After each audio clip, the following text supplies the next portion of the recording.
Welcome, eCom Logistics Nation. Thank you for joining today's episode. We're on a mission to share e-commerce logistics insights, trends, successes, and challenges from the leaders and innovators in our space.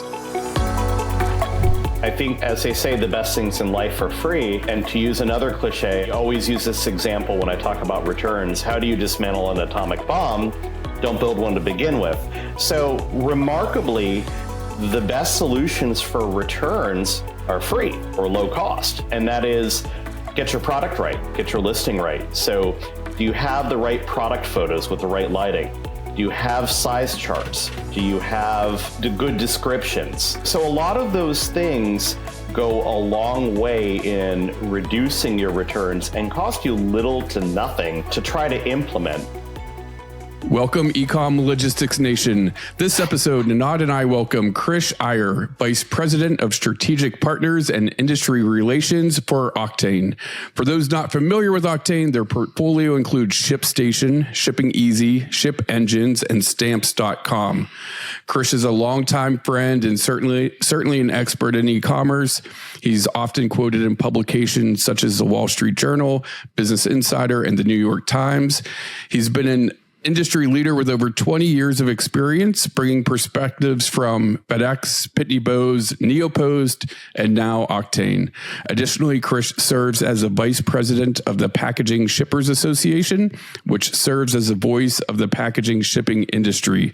Krish, awesome to have you on the podcast, and thank you for joining us today.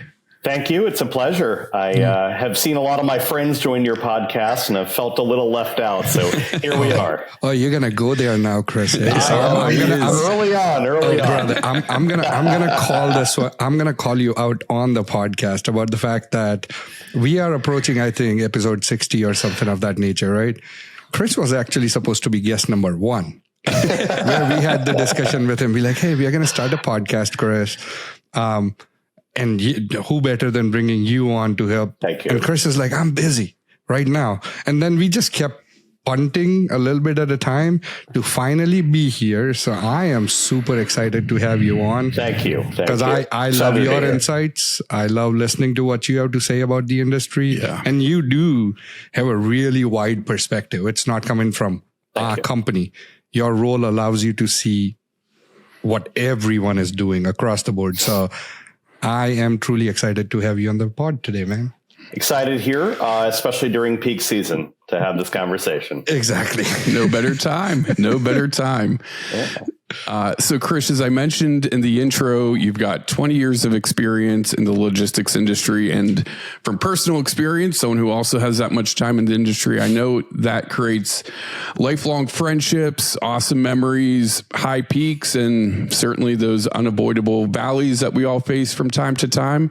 So wanted to start with you sharing some of the most memorable experience that you've had over the past 20 years. Definitely excited to be here. And it's certainly an exciting industry that I've seen, as cliche as it may sound. The more things change, the more things stay the same. People can't get returns right. That's something that hasn't been fixed in 20 years in the industry or more. People have problems with inventory visibility. Okay, 20 years later, still talking about the same problems. So the beauty is, these are problems that are ongoing. They just take different forms. But there are definitely a lot of great companies out there and software platforms and consultants and a cottage industry. Not even cottage. It's $1 trillion industry that provides all of us the ability to feed our families. Exactly. Well, you mentioned returns and you mentioned billion or $1 trillion. So, a stat that I recently saw was, I think out of 1.3 trillion US dollars spent online, approximately 17% of those actually come back in returns.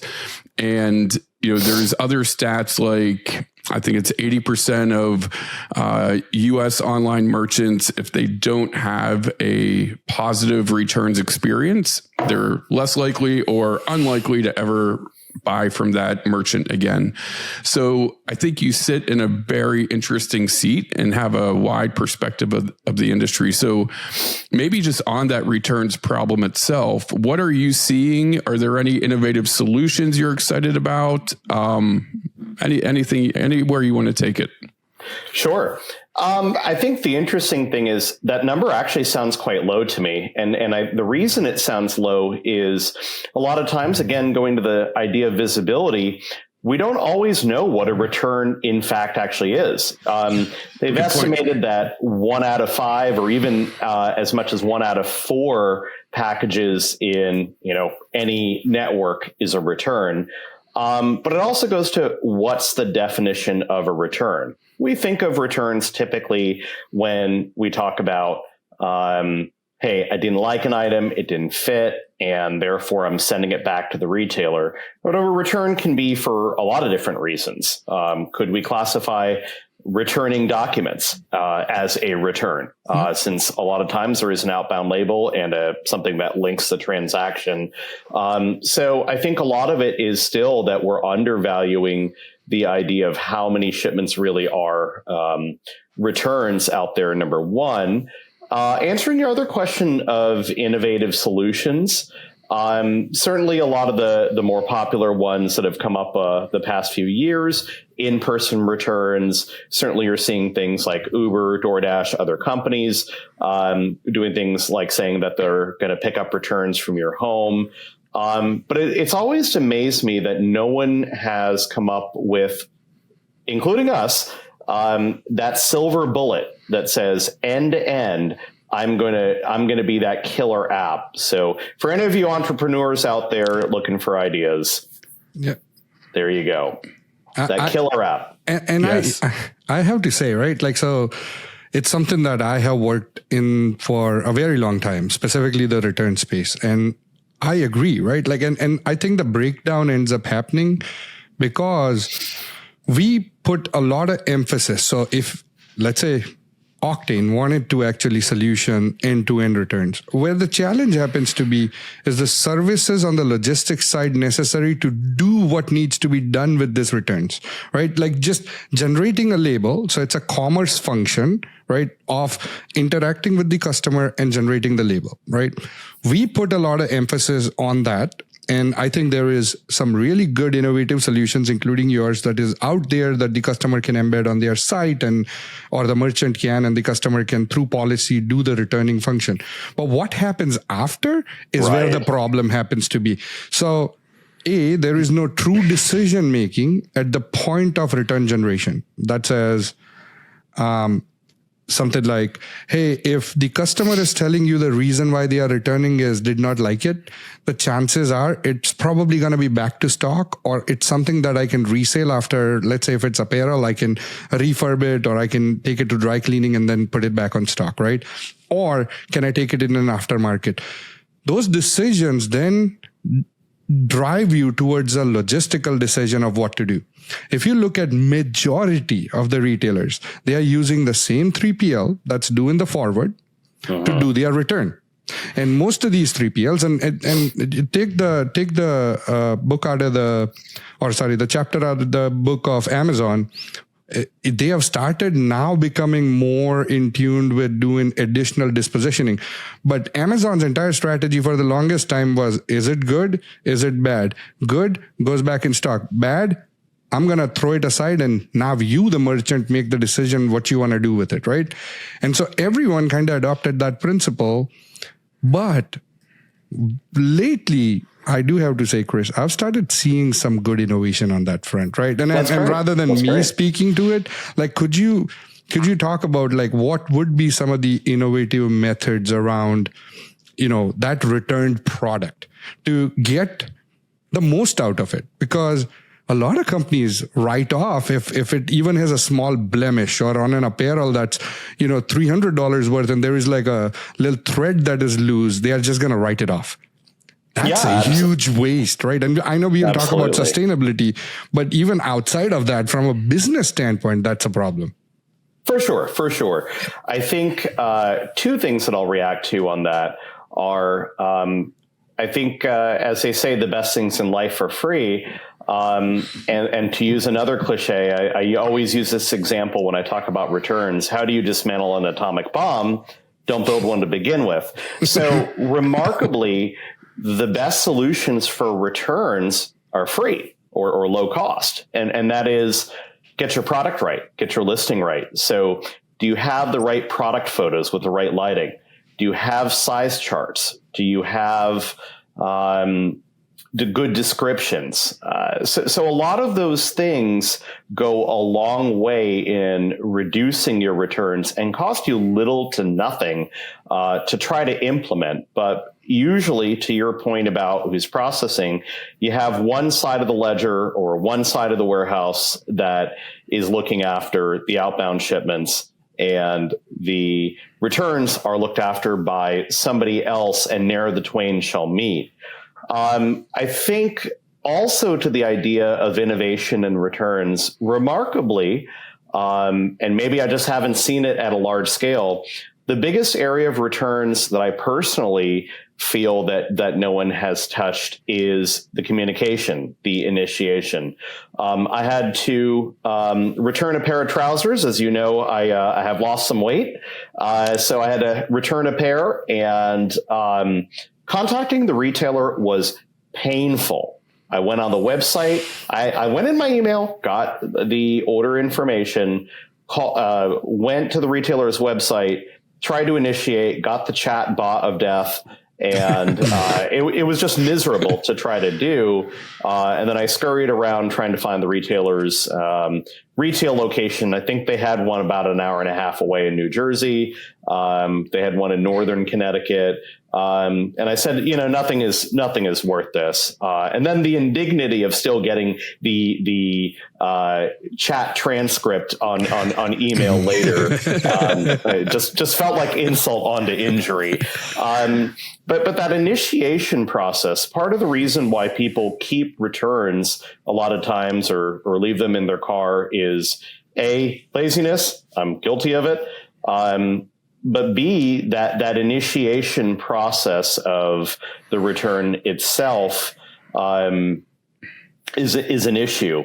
And I think, I've started to see some retailers actually asking you proactively, need to make a return, go here, which to most retailers would be considered just anathema, because already they want to add friction into that process or make it a little uncomfortable, not realizing that you may not get the outbound sale to begin with, but there's no real way for you to quantify that, unfortunately, so that part gets missed.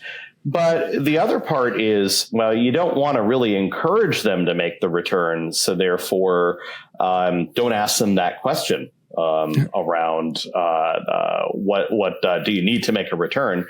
But I have started seeing some retailers even saying that on their communications or even afterwards of saying, how satisfied are you with the product? Need to make a return? And I just think that that's a great experience because I get that. Few days later, I've realized I don't really want to make a return, and somebody asking me that and then making that process easy, you have my business for life. Yeah.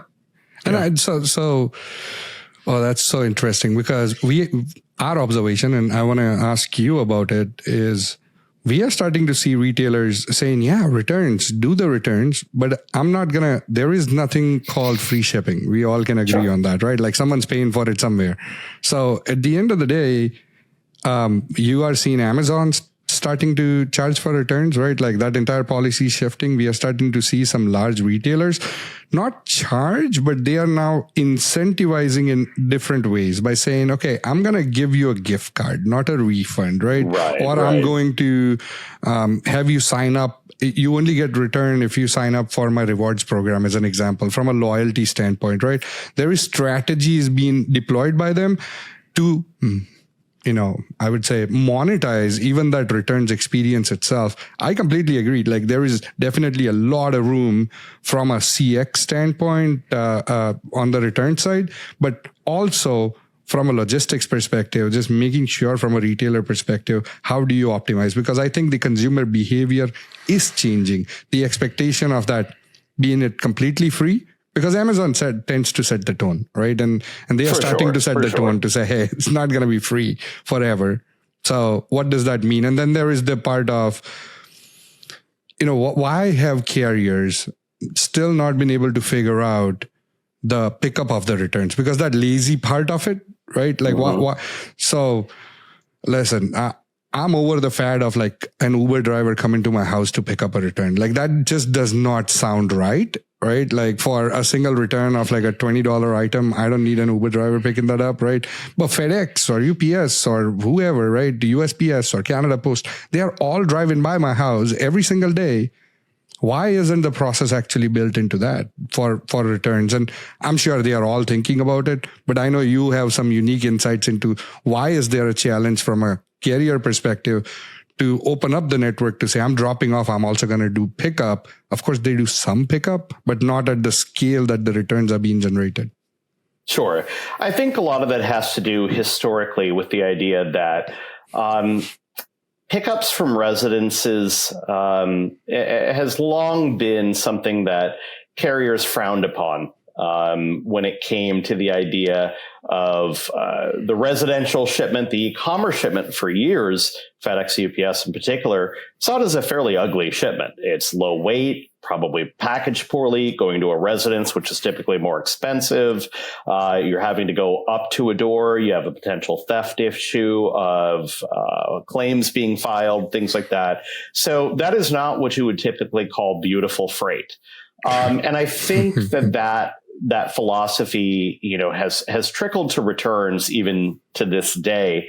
That just isn't beautiful freight. And especially because it's one thing to say going to a residence, it's packaged poorly on the outbound, but then on the return, for me as an average consumer, I'm going to be even worse. So I think that trickle down effect of how returns have always been seen as the stepchild, even among a type of shipment that was already a stepchild, still kind of factors into that point. But I think also the fact that for so many years, which maybe we're seeing the pendulum swing back this way a little bit on work-share products and final mile, but the popular idea was on delivery, hey, contract out with the Postal Service, other entities that prefer to have that in their network for the final mile will optimize on the first and the middle or somewhere in between.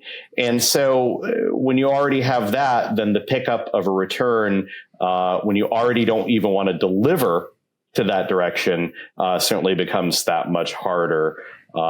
But definitely an interesting space and a lot of areas for a lot of innovation. Agreed. Hey, drones are coming, so maybe this might all be a moot point. I might just drop it at my porch and the drone comes, picks up the returns. I don't know when that's going to happen, but looking forward to it. I still want to have a laser pointer and see a drone and flash it at it and then see if I can confuse the drone.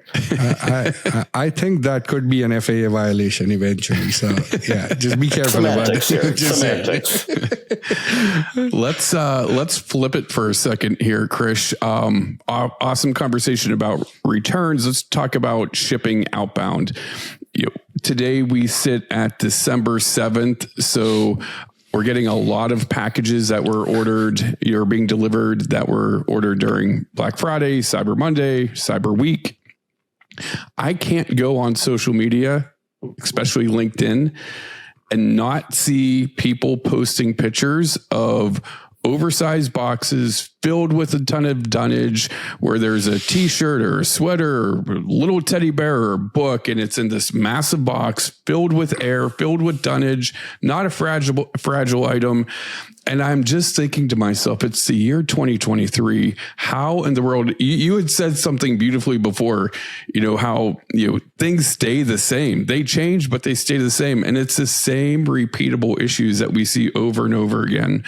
And one of the things on the flip side of that I'm experiencing personally is orders that we've placed on Amazon are getting delivered with no packaging. And I'm not talking about the coffee maker that's in a box and you stick a label on it. I'm talking about a t-shirt and a poly bag. It's actually just, they're putting the shipping label on that poly bag. Now the poly bag is a little thicker, the millage is a little, larger, but that's what they're not putting it in anything. They're just labeling right on the product and it's being delivered that way. So you're seeing the yin and yang, I think, of what's going on in the market. Sure. So would love your perspective on anything you're noticing or anything you think is, needs to change, because shipping air is extremely expensive and margins are tight for companies. So it just seems like the easiest place to fix, but maybe it's not. Sure. Well, the first thing I'll say is if we have any porch pirates listening to this podcast, Dan lives in Ohio, and now you can pick and choose what you want to steal from his doorstep. Exactly. Jokes aside, now that I've given my hat tip to porch pirates, what I'll say is yes. The biggest thing here, and this is true for returns, this is true for any decision making in our space. You can't thwart human behavior, or never underestimate what humans will do. And what do I mean by that when it comes to the packaging? Usually things like dimensional weight negotiations, or negotiating a better dim factor, or vendor selection is typically made, chief procurement officer, finance, somebody like that's in the C-suite, maybe even a transportation manager. But the reality is that's not being made by the person in the warehouse. So is that person in the warehouse goaled or expected or even instructed? Did that trickle down on the instruction to say, don't fill it full of air? You got to use better packaging. And if you run out, here's the contingencies for it. The reality is, as they're trying to get packages out the door, and can't blame them, the reality is they're going to use what they have. And that's even just talking about the warehouse level and the retailer level themselves, not to mention those who are uninitiated, sending holiday presents, that don't know anything about the idea of dimensional weight and what have you.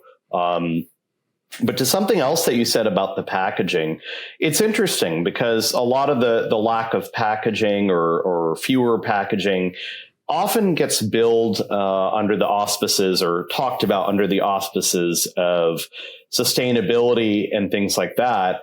But the reality is that may have been a shipment that traveled air. So you didn't really get that benefit of the sustainability. So, it's interesting. A lot of people, when it comes to fewer packaging or less packaging, talk about it from a sustainability standpoint without looking at sustainability in our space more holistically. Yeah. So one thing first, I want to call out porch pirates. Just made it to the Oxford English Dictionary. So it's now an official English term. Yeah.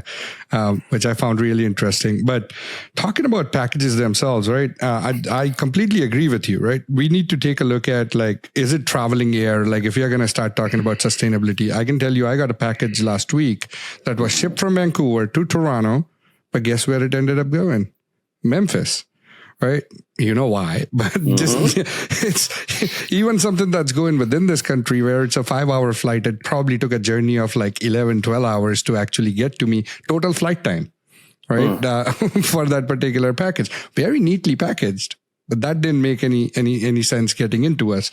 As far as packaging, and I got to say this, there is also a role for, solutions like yours, right, to play in that, right? We are helping the client to make that determination, saying, hey, packer, you should be packing it in a certain way. Now, that can only be achieved if the company that is actually doing the packing has seriously taken a look at package engineering. And a lot of people miss out on that.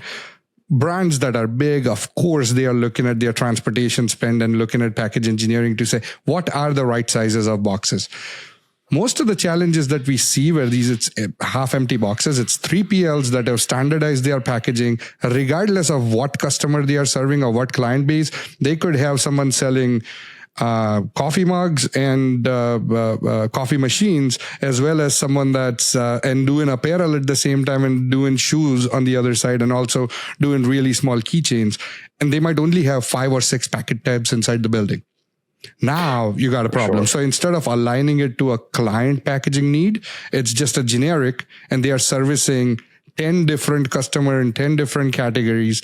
And it's not the chances are the box that you got that had a lot of air was the best box that picker or the packer could choose, right? Like, and software can't do anything about it, right? Or the packer can't do anything about it. It came down to package engineering and not having the right packages in play to be able to solve. And I'm not saying that's the only cause. I'm saying that is part of the problem. For sure. But I'd go even a step further, again, to my point about you can't never underestimate what human beings will do. I think one factor that's missing from the packaging discussion and planning is, what are the buyer habits? Meaning, if I buy a pair of socks, then sure, package engineering may tell me that the poly bag is the right fit. They're a small one. But if people are ordering socks, T-shirts, leggings, something else as the typical standard purchase of that item, then a larger box, standardizing that makes absolute sense, because as you've seen, certainly in a warehouse, then that person packing will say, fine, socks, small poly bag. But in reality, that wasn't the right decision, because that order and that buyer, that person buying the item, bought 4 items that didn't need to go in 4 different types of packaging. It could have gone in something else. Absolutely. And I think, I've been part of some package engineering tasks in the past where you essentially take your entire order pool, look at your order profiling, say, what are people ordering? And it's garbage in, garbage out. You need good dimensional data for the products, because in most systems, you might have socks, but the system thinks it's like 3 feet by 3 feet by 3 feet. Or even worse, there is no data around what the dimensions of that product happens to be. The systems can't do anything. Even engineering can't do anything about it. But if you do have good data, then you are looking at holistically, what is the buying pattern? 80-20, right? You are trying to address for the 80%. Because if you go down, you're going to end up with 35 different box sizes inside your facility and polybags inside your facility, which you can't support either. No pack station can support that. So just doing that reduction and finding, okay, 80-20, what makes sense to me? And that 20% that falls off, how am I going to handle that? That's the answer you need. But it, again, starts with data. And I think folks should be paying attention to that. And specifically, I got to say, multi-tenant 3PL environments that are using, not brand specific boxes, but just the regular brown box, right? Like, and what type of boxes you end up using, I think it has a significant impact on the industry. It starts with what the consumer is buying. Yeah, this is true. What is the consumer buying? And what are they going to buy if you can predict the future? But that makes a lot of sense, Chris. That makes a lot of sense. And maybe on the predicting the future, good segue, would love to get your perspective, Krish, on future trends you're most excited about, things you're seeing in the industry that you think will have a positive impact on the industry. Sure. I think for a long time, shipping and delivery and that granularity and the shopping carts, ne'er the twain shall meet a lot of times. You had shipping and delivery over here, and you had the carts over here. But really, that marriage and that granularity can't be stressed enough. And what do I mean by that? For years, I would, try to tell my wife, who's not from the shipping industry, okay, well, kind of that rates and delivery, especially in a shopping cart, is really hard to pull off. And she said, well, why would that be the case if, after all, I look at FedEx transit times, UPS transit times, that is 3 days, 5 days. But that real granularity, is it 3? Is it 5? And if so, if it's 3, then when?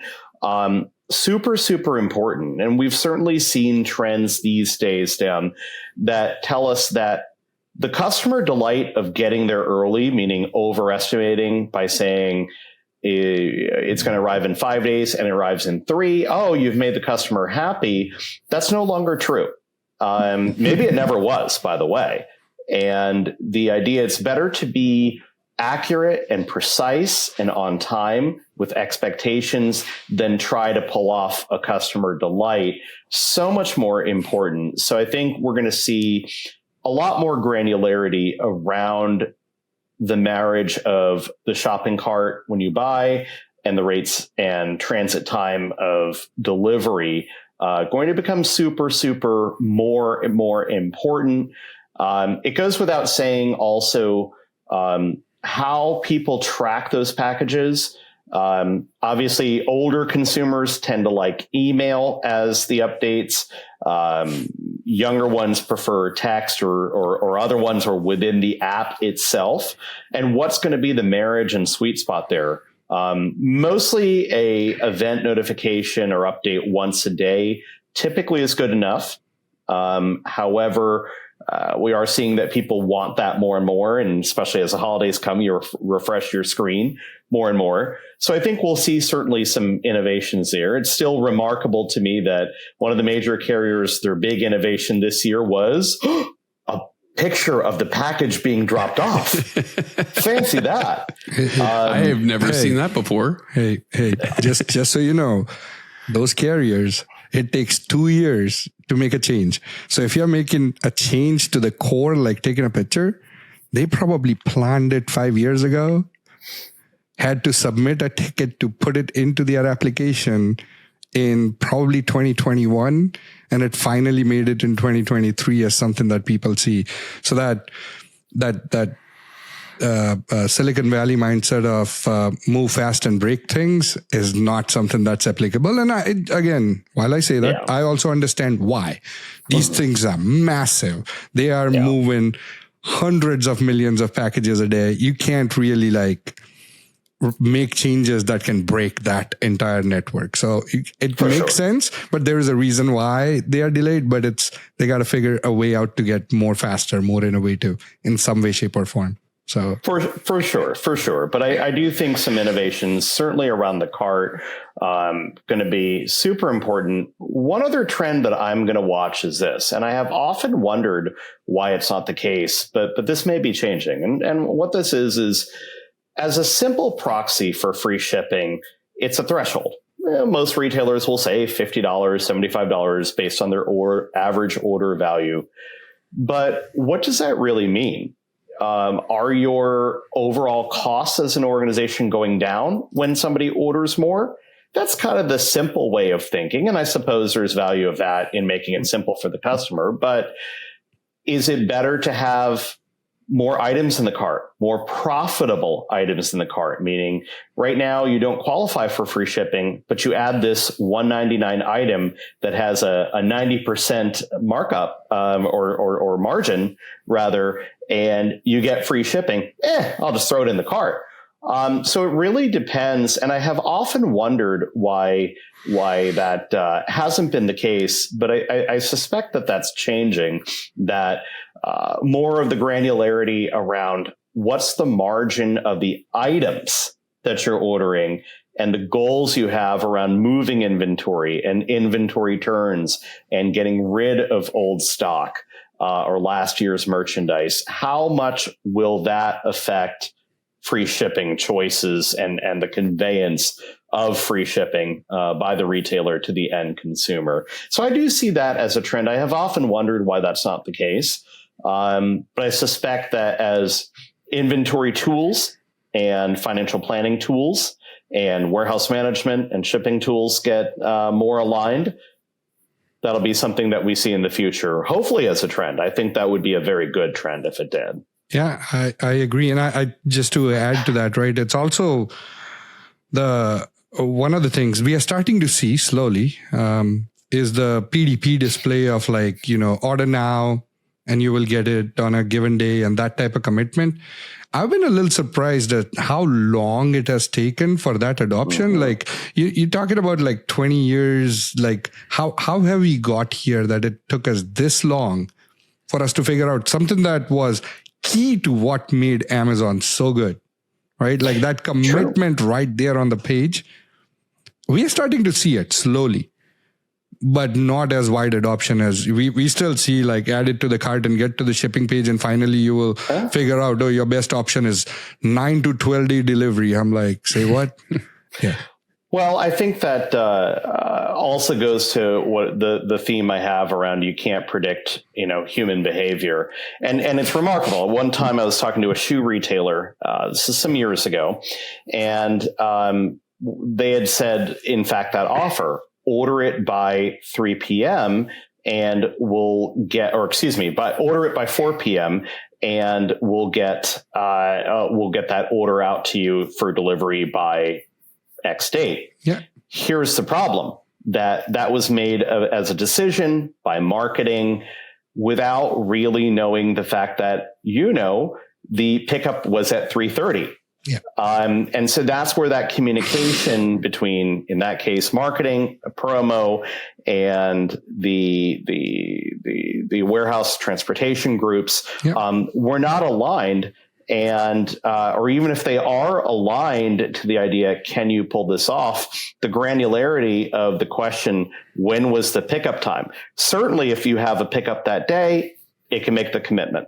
Yep. And maybe you have multiple sweeps, but the granularity around that specific order type and based on where the pickup was. So a problem like that, I think hopefully some tools can solve, but the reality is the communication between these different groups and the silos are very hard to break if you ever can even account for such a thing. Makes sense. And I want to ask you another question about that cart thing, because I have not found an answer and I feel like you are the best person to answer this. Is there anything called the sustainable choice? There is. Okay. There is. Number one, there are some carts that will very consciously give you choices around sustainability or even calculate your carbon footprint. There are even some newer carts out there that really build themselves as saying they have a more attuned focus around sustainability. That's one. But the one innovation around that I have found is particularly some of the companies that do post-purchase tracking, post-purchase insurance, will have green calculators. And they put that in the hands of the end consumer to say, download this app and calculate sustainability, your carbon footprint, things of that nature. So while they're not perfect tools, I think putting that in the hands of the consumer is powerful. So, and again, hypothesis here, but in shipping, wouldn't green usually translate to also kind of cheaper, because green translates to a slower mode of transportation? And what if instead of making the 2-day free, we made the green choice the free choice? Doesn't that help the overall network, helps everything else? Again, hypothesis, I don't know, you are the expert here, but my hypothesis on that.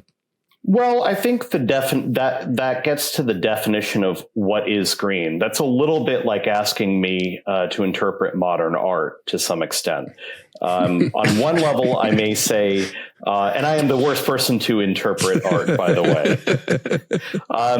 But what I would say is that on one hand, green may be miles traveled, and it may be the packaging used.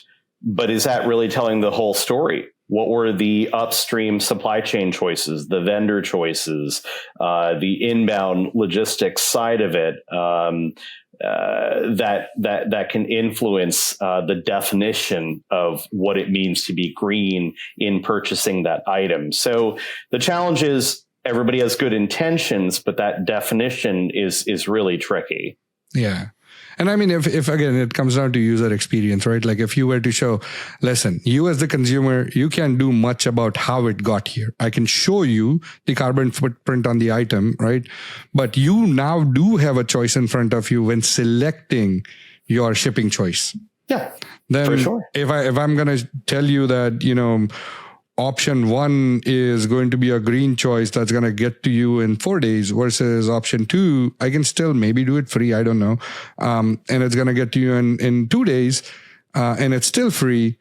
But here's the carbon footprint impact change between the two.